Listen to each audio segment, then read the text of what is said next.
Good morning, good afternoon, good evening. This is the Angels in Politics broadcast, and I am your intermediary, your connecting puzzle piece. Um, some would say just your host, the white collar goon, the creative and artistic manifestation of Angels in Politics. And yeah, I'm just glad to be amongst your presence today. Um, I really don't have a topic like ready to like hot off the press, so to speak.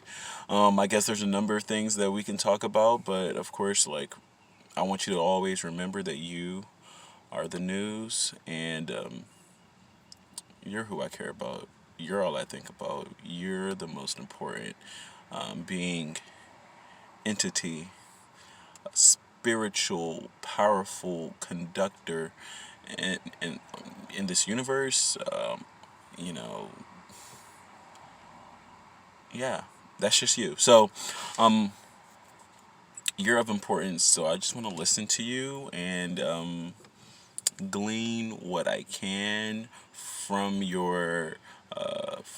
from your output, and hopefully I can apply that to my life, and adjust or modify my programming so I can be able to interface in a more optimal or efficient or effective, or in the Japanese term when they call kaizen, just have that constant and continual change for improvement purposes, and to be more proficient, and just have lean systems at play, and hopefully those lean systems are intertwined and infused with my life, so I can just be, or you can be, spot on, spot on, and just doing what you need to do. So um if you notice today, like right now it's mid-March, it's not even spring yet, but I mean,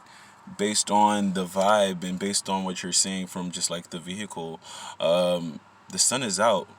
So I really want to talk about, surya namaskaras, which is another way of saying sun salutations in Sanskrit.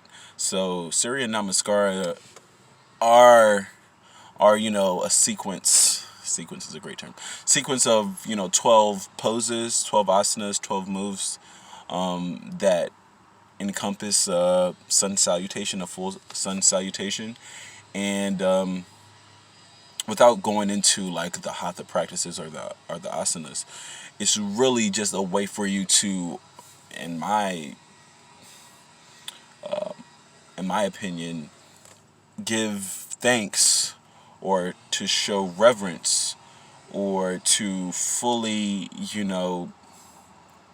take heed to the magnitude and the power of what the universe has like presented us with, or what the universe conveys to us on a normal everyday basis. And we might take what occurs to us frequently for normalcy, and might discredit its power. But like the sun, like the solar the solar system is predicated upon the solar, the sun, the hugest, biggest, largest, star that we have in our solar system. I presume would be the sun. I mean, I'm not some super scientific kind of guy, but the sun is how we have life, how the trees are here, how the plants come about, how we can function throughout the day. Just the sun rising and the sun setting, and the sun being out, plays a lot into your psychology, your moods, your mentality, um, your state of mind, your state of being. Whether you're feeling depressed, you're feeling down, you're feeling down in the dumps. There are proven, studies, and there's data to prove and back how the sun influences an individual's mood in like very like tangible ways. So and even if you're not like depressed, even if you're not super like down and you're not feeling like, oh my gosh, the world is over and I hate myself, if you're not that kind of person, you don't have that certain disposition, getting outside and the being amongst or basking in the solar energy is, to me, a necessity. It necessitates growth and maturity and creativity and balance and equanimity and tranquility and a harmonious way of living and thinking and being easeful, peaceful, purposeful. So somebody say like, well, does the sun do all of that? The sun does all of that. The sun does all of that, so wow, like, I mean, there's a reason why in every, I mean, I can't say every because I haven't been to every yoga class, but in a number of yoga practices and yoga styles, because there are branches upon branches of various, yoga styles. There's Ashtanga yoga, and there's Hatha yoga, and there's Raja yoga, and there's integral yoga, and there's Kundalini yoga, and there's Tantric yoga. All of these various, forms of yoga, but you're gonna find sun salutations. You're gonna find surya namaskaras in almost all of them. Like, trust me on that. And you have to show reverence within the sun because yoga is unison. Yoga is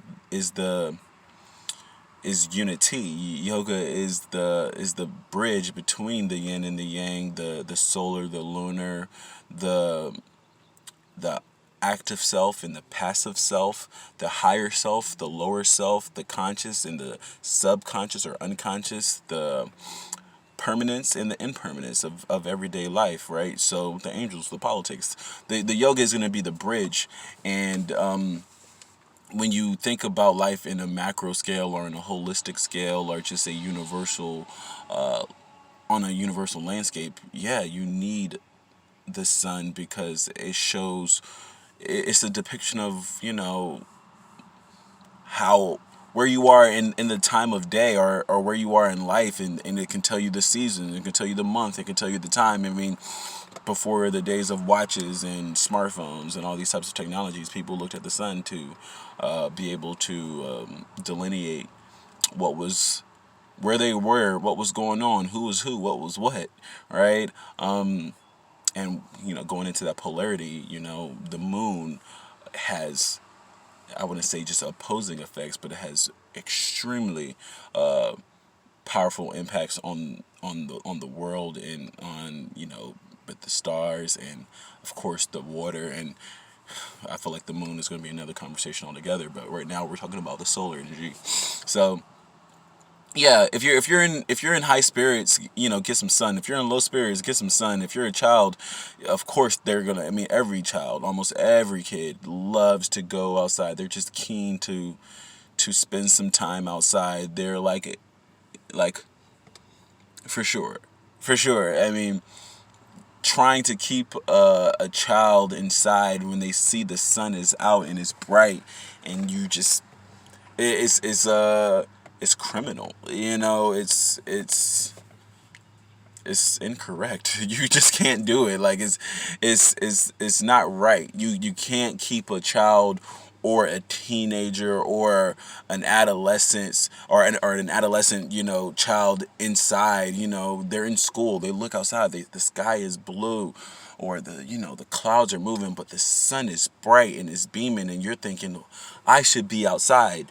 I need to be outside. Your body, your spirit, your psychology, your mentality, your intellectual faculties, everything improves, everything is heightened, everything is almost rejuvenated, restored, enhanced once you get yourself out there with fresh air, and you're able to interface with the elements. So the solar energy is paramount. It's paramount. If you're an artist, if you're a creative, if you're more on the right side of the spectrum as far as your cognitive functionality, if you're more right brain, as they would say, and yeah, the sun will provide you with, you know, spending time breathing. I mean, activating that prana energy, or regulating that prana energy, which is the universal vital life force, or the vital life force of the universe is the prana energy. So the yama is the breath that regulates it. So as you breathe, and you're inhaling and you're exhaling, and you're bringing that energy up, and it, as it disperses, and it permeates through your vessel, the solar energy, as it impacts and as it comes through the top of your head, your crown, the crown of your head, or the crown chakra, and it goes through the pineal gland, or the third eye chakra, and it travels down your spinal column, through your throat chakra, through the heart chakra, through the solar plexus. Oh my gosh, that's your tummy. Like, everything is activated, homegirl. Sis, everything is activated. Everything is turned up. Everything gets tapped in. I mean, that's whenever you start to operate on a certain frequency. So it's not just for, and I talk a lot about frequency, but it's not just for the spiritual people, or the creative artistic people, or the hipster indie alternative. I sleep under the moon and the stars, and I burn sage and candles at night, and I have incense in my bedroom, and I don't use fluoride toothpaste kind of people. Like, I mean, I am that person too, but like, this is for the individuals who are on the other end of the spectrum, like, too. Like, this is for your reasonable people. This is for your realistic people. The sun provides, insurmountable, enhancements and changes and improvements to conscientious people, who are industrious individuals, who are practical people, who prefer order and rules and a hierarchy, and an outline and guidelines, and practical people. Like, trust me, like, I know those individuals. There's a part of me that's like that. And I mean, not probably as much as I am on the right side, but definitely I understand that. Like, I grew up in a military household, like, government household. I mean, I grew up with, like, rules, order, like, structured religion. I understand all of these things. So it's like, those individuals who are more logistical, who are more analytical, who are more into reason, understanding, and practicalities, technicalities, they need that. They function that way. That's how the world works, in an efficient and an effective way. Like, yeah, the solar energy can, and it will, and it does impact your life for the better. So in every way that you can imagine, you need to get some you need to get some sun. You need to get yourself out there. You need to, like, fully bask in the magnitude, and just the importance of that, so sure, that's pretty much what I have today. I'm gonna leave you with that. um yeah, that's what I want to leave you with. I'm really glad that I'm able to, like, share, like, little tidbits of information with you. And it doesn't always have to be a long extended video. I know people who, like, listen to me say, like, Gabe, you have so much to say, and it gets kind of long, and it gets kind of lengthy, and you're super expressive, and you're actually kind of loud, and you're actually a bit, aggressive, and you're kind of dominant with your ways of being. And actually, I'm not really fucking with it, because I'm not really into it. And they could be right about that. So, like, I am trying to be a bit more in a balanced state, and provide you with information without, going over the top all the time. But I'm just passionate. That's just who I am, and that's just how I am. So, God bless, namaste, and namaskar.